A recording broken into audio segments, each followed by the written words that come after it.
नमस्कार, मैं चंदन कुमार और आप देख रहे हैं अपना पसंदीदा चैनल अंगवाणी। अब शिक्षा विभाग की तरफ से एक लेटर भेजा जा रहा है जिलों के शिक्षा अधिकारियों को, जिसमें कहा यह गया है कि उन शिक्षकों के खिलाफ कार्रवाई की जाए जो मशाल जुलूस में हिस्सा लिए थे और उसके बाद 13 फरवरी को पटना में विधानसभा घेराव कार्यक्रम में गए थे। बाकायदा ऐसे शिक्षकों को चिन्हित करके उनके नामों के लिस्ट के साथ कार्रवाई के लिए लेटर भेजे जा रहे हैं जिलों में।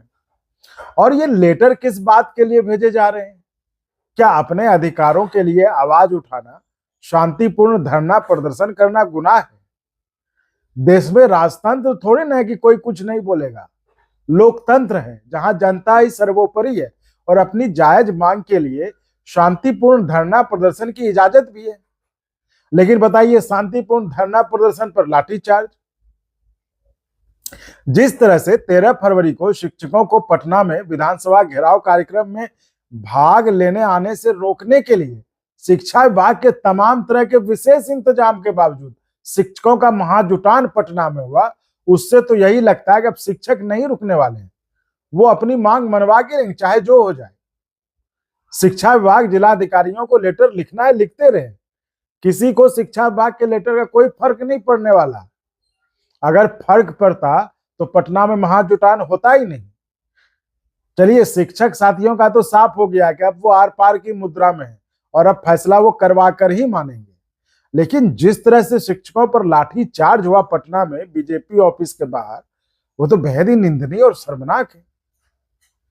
अब शिक्षकों ने आंदोलन भी, उसके खिलाफ जो आंदोलन का भी ऐलान किया है। भाई, जब पाठक के शिक्षा विभाग के तानाशाही फरमानों को धता बताते हुए इतनी भारी संख्या में शिक्षक पटना पहुंच गए, तो क्या वो अपनी जायज मांगों के लिए लाठीचार्ज या शिक्षा विभाग जो अभी लेटर भेज रहा है उससे डर जाएंगे? तो सवाल अब यही बनता है ना कि आखिर लाठीचार्ज का आदेश किसने दिया और शिक्षकों पर लाठीचार्ज क्यों हुआ? क्या शिक्षक गुंडागर्दी कर रहे थे या फिर शिक्षक बेकाबू हो गए थे? तो ये तो सबको जानने की इच्छा है ना कि आखिर हुआ क्या जो शिक्षकों पर लाठीचार्ज करना पड़ा, गुरुओं को स्वागत डंडे से करना पड़ा। सवाल तो बनता है ना। तो शिक्षक साथियों, चर्चा को आगे ले जाओ इससे पहले आपसे एक रिक्वेस्ट करना चाहूंगा कि जो अब तक चैनल को सब्सक्राइब नहीं किए हैं वो खुद भी चैनल को सब्सक्राइब कर दें और अपने आस पड़ोस रिश्ते नातेदारी में भी अंगवाणी चैनल को सब्सक्राइब कर आप अपनी आवाज को मजबूती प्रदान करें।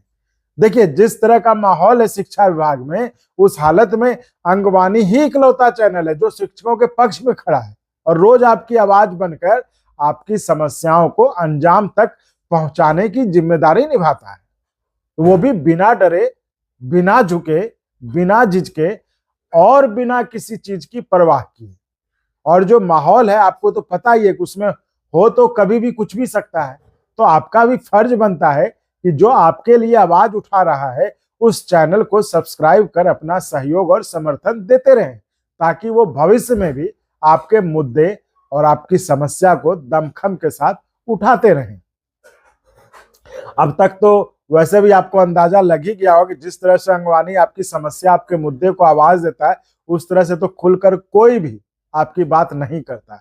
तो एक सब्सक्राइब की उम्मीद है आपसे, वो करते और करवाते रहिए।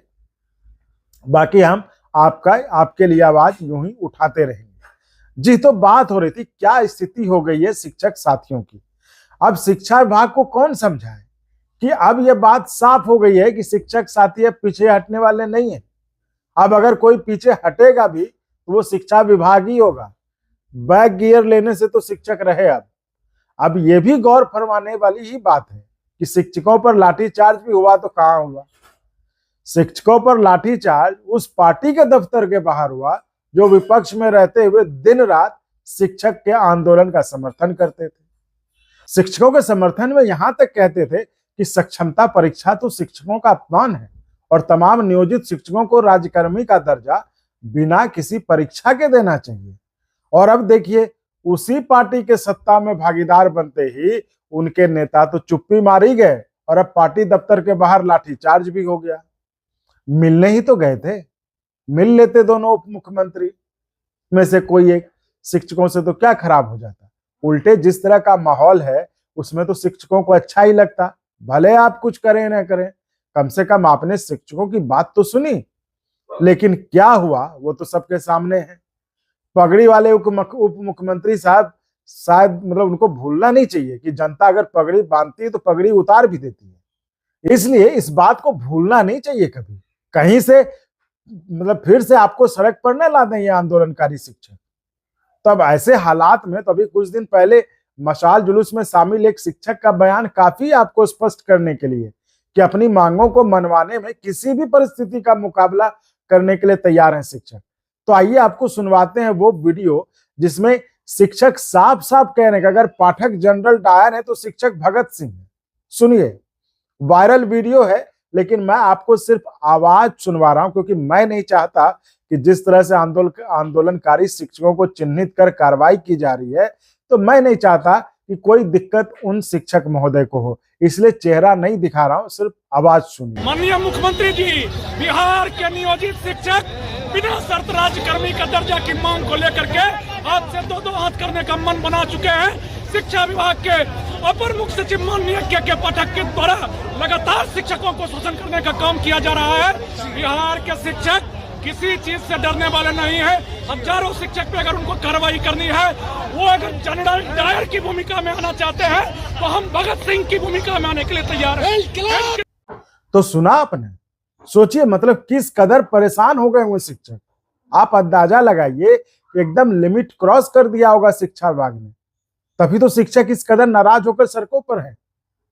नहीं तो नौकरी किसको प्यारी नहीं होती है, और किसे नहीं पता है कि ऐसे अगर सड़कों पर उतरेंगे तो नौकरी भी जा सकती है। लेकिन इन सब बातों की परवाह छोड़ शिक्षक सड़क पे हैं, और जब वो अपनी मांगों को लेकर हुक्मरानों से मिलने की कोशिश करते हैं तो उन पर लाठीचार्ज हो जाता है। बताइए, अजीब नहीं है तो क्या है ये सब। हालांकि शिक्षा मंत्री विजय चौधरी और उप मुख्यमंत्री सम्राट चौधरी दोनों ने कहा है कि शिक्षकों की समस्या पर सरकार का ध्यान है और किसी नियोजित की नौकरी नहीं जाएगी। तो समाचार माध्यमों से जो बयान आए हैं वो तो कुछ पॉजिटिव इशारा दे रहे हैं। फिर भी देखते हैं और कितने दिन ये सब चलता है, या फिर जल्दी ही सरकार कोई समाधान निकालती है इस समस्या का, ताकि शिक्षक भी धरना आंदोलन से निकलकर अब जो शिक्षा के विकास में लगे। तो साथियों, फिलहाल इस वीडियो में इतना ही। मिलते हैं अगले वीडियो में। उम्मीद है कि आपको हमारा ये प्रयास अच्छा लगा होगा, तो चैनल को सब्सक्राइब तो करें और हो सके तो चैनल ज्वाइन भी करें, जिससे हमें और गुणवत्तापूर्ण कंटेंट के निर्माण में मदद मिल सके। चैनल ज्वाइनिंग का ऑप्शन बिल्कुल स्वैच्छिक है। अगर आपको लगता है कि हेल्प करनी चाहिए ताकि और बढ़िया ढंग से आवाज उठाई जा सके तो ज्वाइन कर सकते हैं, तो जरूर करें। तो मिलते हैं अगले वीडियो में। आप चैनल को सब्सक्राइब, लाइक, शेयर करते रहिए। धन्यवाद। जय अंग, जय बाबा तिलका।